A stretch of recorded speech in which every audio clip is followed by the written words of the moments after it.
کیا آپ جانتے ہیں کہ انسانی آنکھ اور بلیک ہول کے درمیان ایک حیرت انگیز تعلق ہے؟ سن کر شاید آپ کو عجیب لگے، لیکن آپ کو معلوم ہے کہ کائنات کی خوفناک طاقت یعنی بلیک ہول اور آپ کی آنکھ کی ساخت میں ایک ایسا تعلق چھپا ہے جو عقل کو دنگ کر دیتا ہے۔ بسم اللہ الرحمن الرحیم۔ السلام علیکم، میں ہوں ڈاکٹر سفیان، اور یہ ہے غور و فکر سیریز کی قسط نمبر 76۔ اس لامحدود اور ناقابل فہم کائنات میں ہر ایک سیکنڈ میں کہیں نہ کہیں کوئی ستارہ دم توڑ رہا ہوتا ہے۔ ہزاروں سالوں سے انسان اپنی محدود نگاہوں سے آسمان کی طرف دیکھتا آیا ہے تاکہ آسمانی نظام کے رازوں کو سمجھ سکے، لیکن قرآن مجید میں اللہ تعالیٰ ہمیں بار بار گہرائی میں دیکھنے کا حکم دیتا ہے، اپنی عقل کو استعمال کرنے اور تدبر یعنی گہرے منطقی غور و فکر کا حکم دیتا ہے۔ ہمیں اس کائنات کے خالق کی نشانیوں پر سوچنے کا حکم دیا گیا ہے، اس بات کے مکمل ادراک کے ساتھ کہ اگرچہ ہمارے سائنسی آلات ترقی کر رہے ہیں، لیکن کامل اور حتمی علم صرف اور صرف اس کائنات کے خالق کے پاس ہے۔ آج ہم اسی تدبر کے حکم پر عمل کرتے ہوئے قرآن مجید کی ایک ایسی آیت کے بارے میں گہرے رازوں سے پردہ اٹھائیں گے جس پر سب سے زیادہ بحث کی جاتی ہے، خاص کر ایتھیسٹ کی طرف سے۔ سورہ کاف کی آیت 86 میں حضرت ذوالقرنین کے سفر کا ذکر ہے جب وہ سورج کے غروب ہونے کی جگہ پر پہنچے۔ آیت بیان کرتی ہے کہ انہوں نے سورج کو ایک سیاہ کیچڑ والے چشمے میں ڈوبتے ہوئے دیکھا، جسے عربی میں عین حامیہ کہا گیا ہے۔ صدیوں تک کلاسیکی تفسیر نے اس دور کے جغرافیائی علم پر انحصار کیا۔ علماء کرام نے اس کی تشریح یوں کی کہ ایک شخص کسی بر اعظم کے انتہائی مغربی کنارے پر کھڑا ہے اور سورج کو ایک گدلے اور سیاہ سمندر کے افق میں ڈوبتا ہوا دیکھ رہا ہے۔ تاہم جدید دور کے ناقدین اکثر اس کلاسیکی تشریح پر ایک سخت اعتراض اٹھاتے ہیں۔ وہ آیت میں استعمال ہونے والے ایک مخصوص عربی لفظ وجدہا کی طرف اشارہ کرتے ہیں، جس کا واضح مطلب ہے اس نے پایا۔ ناقدین کی دلیل یہ ہے کہ قرآن کریم یہاں یہ نہیں کہہ رہا کہ حضرت ذوالقرنین کو سورج ڈوبتا ہوا محسوس ہوا یا محض ایسا نظر آیا، بلکہ قرآن کریم بڑے حتمی انداز میں کہہ رہا ہے کہ اس نے حقیقت میں سورج کو اس چشمے میں ڈوبتے ہوئے پایا۔ اس بنیاد پر شکوک پیدا کرنے والے یہ اعتراض کرتے ہیں کہ قرآن کریم یہاں سائنسی لحاظ سے ایک غلط دعویٰ کر رہا ہے، نعوذ باللہ۔ اپنے اس اعتراض کو منطقی طور پر مضبوط بنانے کے لیے شکوک پیدا کرنے والے اسی صورت یعنی سورہ کاف کی چند آیات پیچھے یعنی آیت نمبر 65 کا حوالہ دیتے ہیں۔ آیت 65 میں جب حضرت موسیٰ علیہ السلام کی ملاقات حضرت خضر سے ہوتی ہے تو قرآن انہی الفاظ میں بیان کرتا ہے، فوجدا عبدا من عبادنا، پس ان دونوں نے ہمارے بندوں میں سے ایک بندے کو پایا۔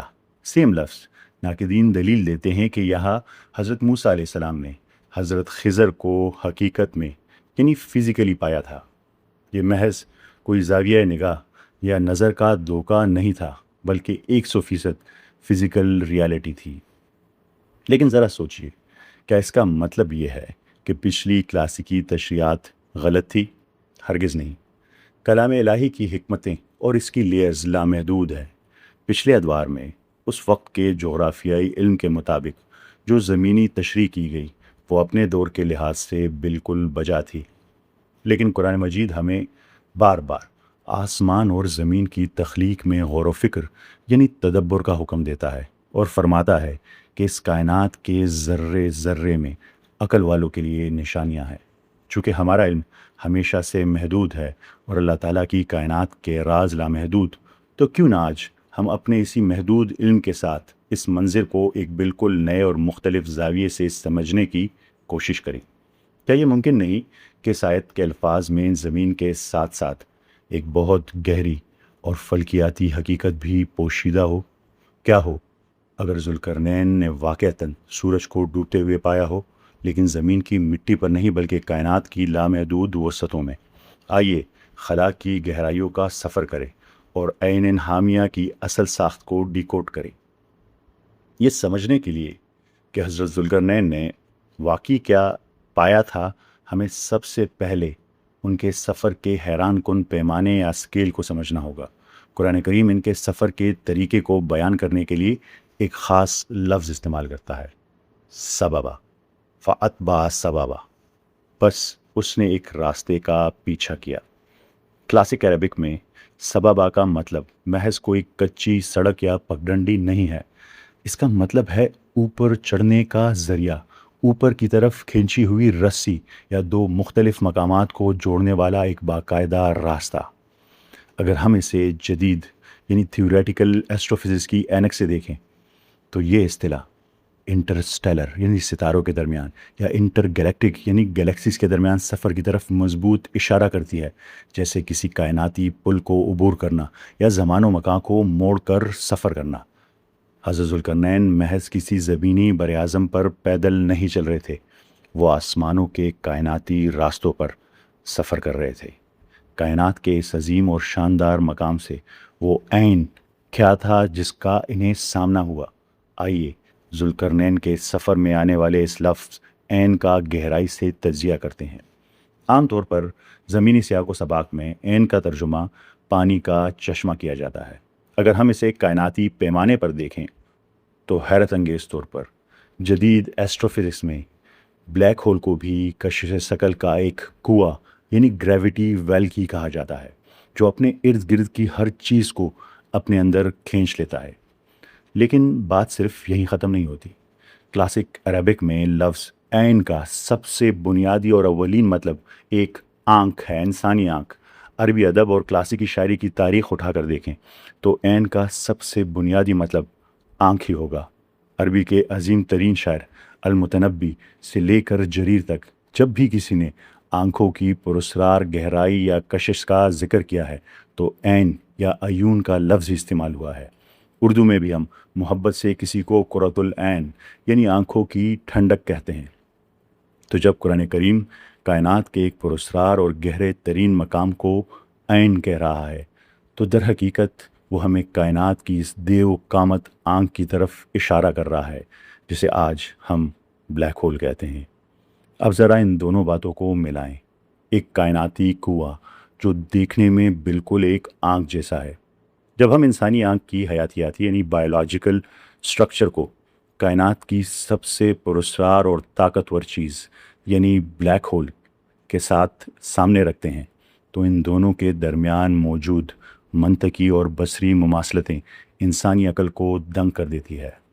لیکن اس حیرت انگیز مماثلت سملیرٹی کو پوری طرح سمجھنے کے لیے ہمیں پہلے یہ جاننا ہوگا کہ خود بلیک ہول کی ساخت کیا ہے۔ جب ہم ماہرین فلکیات کائنات کے ان دیو قامت اور خوفناک اجسام کو دیکھتے ہیں تو حقیقت میں وہ کیا دیکھ رہے ہوتے ہیں؟ ایک بلیک ہول چند مخصوص خصوصیات پر مشتمل ہوتا ہے۔ ایونٹ ہورائزن ہے سب سے پہلے، اس کے مرکز میں ایونٹ ہورائزن ہوتا ہے۔ یہ وہ حد ہے جہاں سے واپسی ناممکن ہے۔ یہ کشش ثقل یعنی گریویٹی کا ایک ایسا شدید کنواں ہے جو روشنی کے ذرات یعنی فوٹونز کو بھی ہمیشہ کے لیے قید کر لیتا ہے، جس کی وجہ سے یہ کائنات کی تاریک ترین سیاہی بن جاتا ہے۔ دوسرا ہے ایکریشن ڈسک۔ اس تاریکے کے ارد گرد ایکریشن ڈسک ہوتی ہے۔ یہ انتہائی گرم گیس پلازما اور ستاروں کے مادے پر مشتمل ایک نہایت تیزی سے گھومتا ہوا انتہائی چمکدار رنگ ہے، چھلا ہے۔ پھر ہے گریویٹیشنل لینزنگ، اور آخر میں اپنے ہی بے پناہ ماس کی وجہ سے ایک بلیک ہول اپنے ارد گرد زمان و مکان یعنی اسپیس ٹائم کی چادر کو اس قدر موڑ دیتا ہے کہ اس کے پیچھے سے آنے والے ستاروں کی روشنی بھی مڑ جاتی ہے، کرو ہو جاتی ہے۔ اس مظہر کو ماہرین فلکیات گریویٹیشنل لینزنگ کہتے ہیں۔ اب آئیے انسانی آنکھ اور بلیک ہول کے درمیان ان حیرت انگیز مماثلتوں سملیرٹیز کو سمجھتے ہیں تاکہ ہمیں معلوم ہو سکے کہ عربی لفظ عین یعنی آنکھ کو بلیک ہول کی وضاحت کے لیے کیوں استعمال کیا جا سکتا ہے۔ سب سے پہلے پتلی آنکھ کی پتلی یعنی پیوپل اور ایونٹ ہورائزن۔ اپنی آنکھ کے مرکز میں موجود پیوپل کو دیکھیں، یہ بالکل سیاہ نظر آتی ہے۔ کیوں؟ کیونکہ یہ ایک حیاتیاتی کنواں ہے۔ روشنی اس کے اندر جاتی ہے، اندرونی ٹیشوز اسے جذب کر لیتے ہیں اور وہ روشنی واپس باہر نہیں آ سکتی۔ بالکل اسی طرح بلیک ہول کا اپنا ایک ایونٹ ہورائزن ہوتا ہے۔ یہ کائنات کی سب سے گہری تاریکی ہے اور اس کی وجہ بھی بالکل وہی ہے۔ یہ کشش ثقل کا ایک ایسا مخصوص کنواں ہے جو اتنی شدت رکھتا ہے کہ تمام روشنی کو ہمیشہ کے لیے قید کر لیتا ہے۔